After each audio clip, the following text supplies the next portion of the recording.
Quais foram os achados? O que você vai compartilhar aqui no American Heart Association? Então, o SARA é um trabalho bastante inovador. Eu diria que ele tem basicamente 2 pontos de grande novidade, assim, para o mundo da cardio-oncologia, né? O primeiro ponto diz respeito à seleção do indivíduo de alto risco que deve se beneficiar de uma estratégia cardioprotetora. Então, a gente tem visto nos últimos estudos de cardio-onco que a maioria dos trabalhos que testam IECA, BRA, beta-bloqueador, eles têm vindo negativos. Isso se deve muito ao fato dos novos protocolos que usam antraciclina terem reduzido as doses de antraciclina e, com isso, reduzindo a taxa de cardiotoxicidade. Então, quando a gente oferece uma estratégia cardioprotetora, seja ela qual for, de maneira irrestrita para todos os pacientes, provavelmente a gente está dando remédio para indivíduos de baixo risco que não vão ter um benefício dessa medicação. Então, um dos grandes insights do SARA foi introduzir uma coisa chamada critério de seleção baseado em troponina. Alguns estudos de cardio-onco já mostravam que o processo de cardiotoxicidade ele começa com uma injúria celular e com a liberação de troponina. E subsequente a isso, a gente tem perda cardio-strain, queda da fração de ejeção, até o desenvolvimento da insuficiência cardíaca propriamente dita. Então, nesse caso, a gente optou por selecionar indivíduos com troponina positivo. Então, eram indivíduos que já tinham uma evidência de injúria durante o uso da antraciclina e que, portanto, tinham alto risco de progredir na cardiotoxicidade e maior probabilidade de se beneficiar com a estratégia. A segundo grande ponto do SARA é que a gente testou sacubitril/valsartana, né, o Entresto, que é uma medicação que nunca foi testada em cardio-oncologia. Na verdade, existem estudos de Entresto em cardio-oncologia, mas sempre tratando uma disfunção ventricular que sobrou após a quimioterapia e não prevenindo uma disfunção ventricular. Então, esse é o primeiro trabalho em humanos que deu sacubitril/valsartana para corações normais com o objetivo de prevenir cardiotoxicidade. Que espetáculo. Só pro o pessoal, talvez alguns alunos mais júniores, assim, no começo da faculdade, não tem noção da magnitude que é apresentar um trabalho como Late Breaking Clinical Trial. Então, só explicando para o pessoal, esses ensaios clínicos randomizados, grandes estudos, nem sempre randomizados, mas geralmente sim, eles são selecionados para uma posição de destaque nos grandes congressos da cardiologia e em outras áreas também. Então, chamam-se Late Breaking Clinical Trials. Geralmente, cada dia do congresso tem os seus próprios late breakings e realmente o limiar para se conseguir um late breaking clinical trial, uma apresentação no congresso desse, é alto. Então, você precisa realmente ter um estudo significativo, de grande impacto, e o SARA é um exemplo disso, trazendo essa inovação tanto no critério de seleção do paciente de maior risco para ter cardiotoxicidade, quanto também o uso dessa droga específica, o Entresto, sacubitril/valsartana, para prevenção de cardiotoxicidade nesses pacientes. E quais foram os achados, Marcele? Então, os achados, eles foram bastante interessantes. Nosso objetivo também foi trazer um pouco mais de modernidade, um pouco mais do que a cardio-oncologia contemporânea tem preconizado em relação ao desfecho.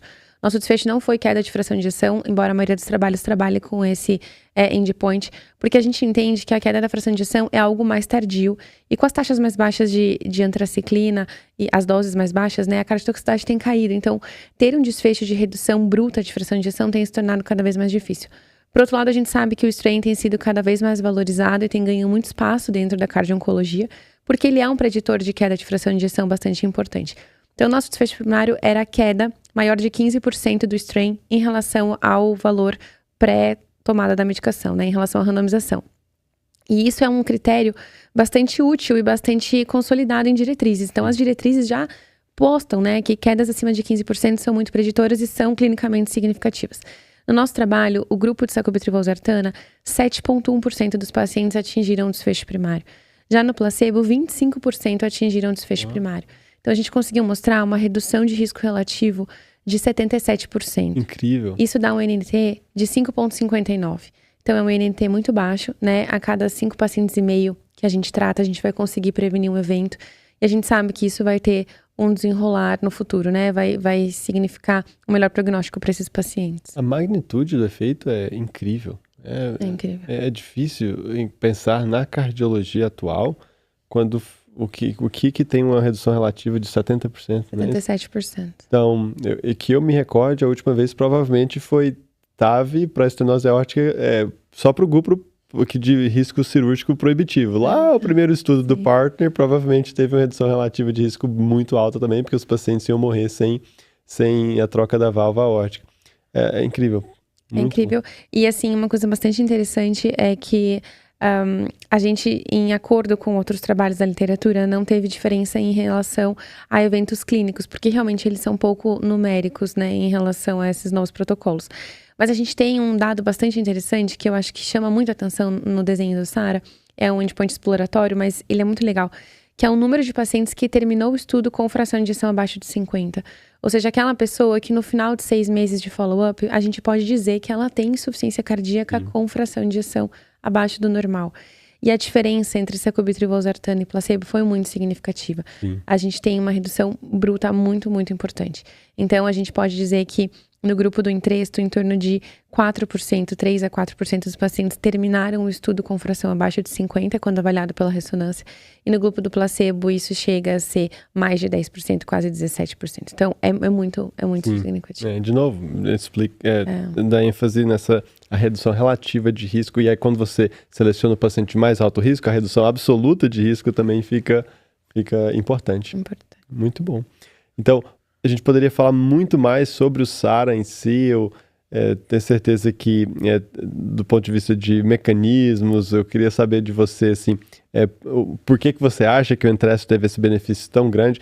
Na verdade, responde essa pergunta. Por que você acha que o Entresto, assim, teve esse benefício tão grande nessa população? Essa é a pergunta que vale ouro, né? A gente tem estudos em modelos animais que comparam o uso de valsartana isolado com sacubitril valsartana. E em animais, em modelos de rato, o uso do sacubitril valsartana conseguiu promover menos inflamação, menos estresse oxidativo, menos dano endotelial e de mitocôndrias, menos fibrose e menos hipertrofia. E os ratos que usaram sacubitril valsartana tiveram mais proteção miocárdica e tendência a preservar a fração de ejeção em relação aos ratos que usaram só valsartana. Então, a gente acredita que o efeito não vem do BRA, né? Até porque a gente tem outros estudos com BRA que são negativos. Provavelmente esse efeito, né, ele vem do sacubitril e de toda a parte do sistema de peptídeos natriuréticos que regulam esses mecanismos. Isso também a gente viu em alguns estudos de insuficiência cardíaca, né? A gente tem, por exemplo, o PROVE, que mostrou um grande potencial do sacubitril valsartana de promover remodelamento reverso, ganho de fração de ejeção, inclusive em corações já muito acometidos e muito remodelados, com ventrículos bem dilatados e com fração de ejeção bastante reduzida. Então, a gente acredita que seja mais ou menos essa mesma linha de mecanismos, assim, o benefício do sistema de peptídeos natriuréticos através desses mecanismos de estresse oxidativo, dano mitocondrial, redução de marcadores inflamatórios, hipertrofia e fibrose. Sensacional. E, de novo, a gente poderia falar mais sobre o trabalho, mas eu vou convidar o pessoal assistindo a gente para acompanhar ou conferir a publicação desse paper, que vai sair nos próximos semanas, meses, em uma grande revista da cardiologia, seja no Circulation, no JAMA, no European, alguma revista muito grande da cardiologia vai sair a publicação do SARA Trial, e também você pode acompanhar aí via American Heart Association, onde vai ter o Late Breaking Clinical Trial apresentado pela Marcele. Mas aqui, Marcelo, nesse podcast, eu gosto muito de falar sobre carreira.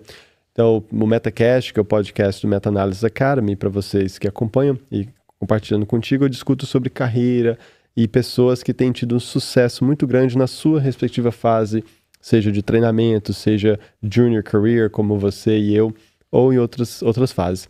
Então, eu quero fazer algumas perguntas para você nesse sentido. Quando que você terminou o seu treinamento lá em São Paulo, na insuficiência cardíaca e transplante? Eu terminei em 2015. 2015, então, alguns 9 anos aproximadamente. Aí você já voltou de imediato para Curitiba? Voltei. Na verdade, depois que eu terminei a residência de insuficiência cardíaca e transplante, eu fui para Nova York, fiquei algumas semanas fazendo um observership em coração artificial e assistência circulatória mecânica. Logo depois eu voltei para Curitiba. E o treinamento na cardio-onco especificamente, em alguns lugares do Brasil e do mundo, no Brasil eu imagino, não sei em detalhes, você vai me explicar, mas ele existe tanto num formato mais formal, de um fellowship, quanto muitas pessoas, por ser uma área nova, muitas pessoas vão aprendendo, fazendo na prática, estudando e acompanhando os pacientes e melhorando. Como foi o seu treinamento em cardio-oncologia? Como você se tornou um especialista nisso? Isso foi uma ideia que surgiu através do doutorado. Na verdade, existe no Brasil, né, uma pós-graduação em cardio-oncologia, que pode ser feita, inclusive, de maneira remota, que é endossada pela Sociedade Brasileira de Cardiologia, mas não foi o meu caso. Na verdade, a minha especialidade primária, né, é insuficiência cardíaca e transplante, e a cardio-oncologia veio como uma oportunidade de doutorado, como uma linha de pesquisa do INCOR, na qual eu me inseri, e a partir dali, com a concepção do SARA e revisando tudo que existia na literatura, a gente acabou se aprofundando no assunto. Perfeito. E você se torna uma especialista, no caso na cardio-oncologia, pela pesquisa, pelo doutorado e também seguramente pela sua prática clínica, acompanhando pacientes ali no ambulatório e tudo mais, correto? Muito bom. E eu quero falar sobre os desafios da execução desse projeto e, pelo que eu já sei, que desafios, né? Então, vamos começar lá em 2000 e quanto começou o trabalho? Que a gente começou a fazer a concepção. Na verdade, tem uma coisa bem curiosa sobre esse trabalho, porque inicialmente ele não era a minha tese de doutorado. Inicialmente, a minha tese de doutorado, ela não tinha nada a ver com isso, não tinha nada a ver com cardio-onco. Ela era sobre shunts que causavam uma CIA, uma comunicação interatrial, e com isso aliviavam a pressão do átrio ventrículo esquerdo para pacientes com insuficiência cardíaca de fração de ejeção reduzida. Então, essa era a ideia inicial. Quando eu saí da residência, eu escrevi esse projeto com o meu orientador.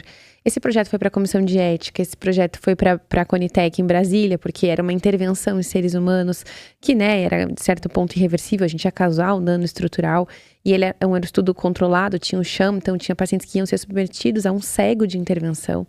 Então, tinha toda uma questão regulatória, e a gente ficou 2 anos trabalhando nesse projeto. Esse projeto usavam próteses que eram próteses importadas, de um valor bastante alto. E quando estava tudo certo, que a gente ia começar a randomizar o primeiro paciente, veio a pandemia do Covid, e aí simplesmente a indústria que ia patrocinar o trabalho ligou e falou: olha, a gente não vai mais, a gente vai retirar as próteses, a gente não vai conseguir fornecer, a Anvisa não vai importar, e não tem como fazer o trabalho. Depois de anos de concepção e de toda a parte regulatória, na véspera da primeira randomização. Isso foi bastante desanimador, então acredito que outras pessoas, poderiam ter ali talvez desistido ou ficado bastante desestimulado.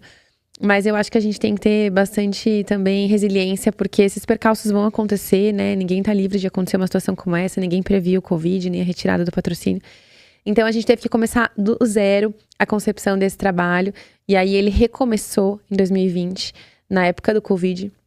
Então, enquanto estava acontecendo o Covid, a gente estava desenhando o SARA. Então, 2020 e 2021 foi basicamente o desenho do trabalho, a parte regulatória, a aprovação, tudo isso, comitê de ética, emendas, tudo que foi necessário. E a gente efetivamente começou a randomização em 2022. Então, são 2 anos aproximadamente? 2 anos. De comitê de ética e todos os trâmites burocráticos para iniciar o trabalho. Isso.